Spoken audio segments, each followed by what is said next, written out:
découverte qu'a fait Persévérance récemment là, dans ce qu'on appelle la roche qui s'appelait Cheyava Falls. C'est une découverte vraiment passionnante en fait, mais pour être clair, on n'a pas vu de microfossiles ou absolument pas, on n'a pas vu de traces de coquillages ou quoi que ce soit. Ce qu'on a vu, c'est une signature qui se passe dans le monde de la géologie également, des formations qui se forment via des échanges, ce qu'on appelle des fronts d'oxydoréduction, c'est-à-dire des échanges d'électrons entre différents éléments chimiques.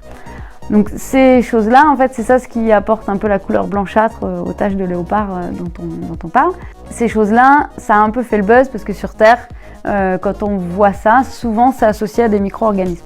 Simplement parce que les micro-organismes, ils aiment bien ces phénomènes d'oxydoréduction parce que c'est de là dont ils tirent leur énergie pour vivre, tout simplement.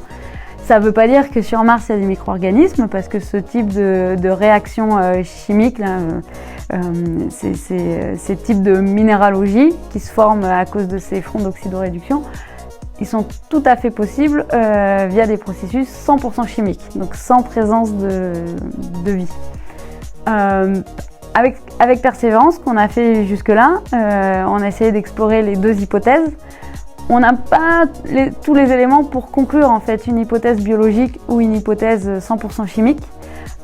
Et donc on ne peut pas aller plus loin, d'où l'hypothèse en fait. On peut pas, mais c'est vraiment une superbe découverte parce que là on a vraiment une photo d'une roche qui est assez atypique. Alors c'est pas la première fois qu'on voit ces fronts d'oxydoréduction, mais voilà, c'est un support visuel qui est vraiment intéressant. Et pour aller plus loin, en fait, il faudrait faire des analyses plus poussées, notamment si un jour l'échantillon revient sur Terre.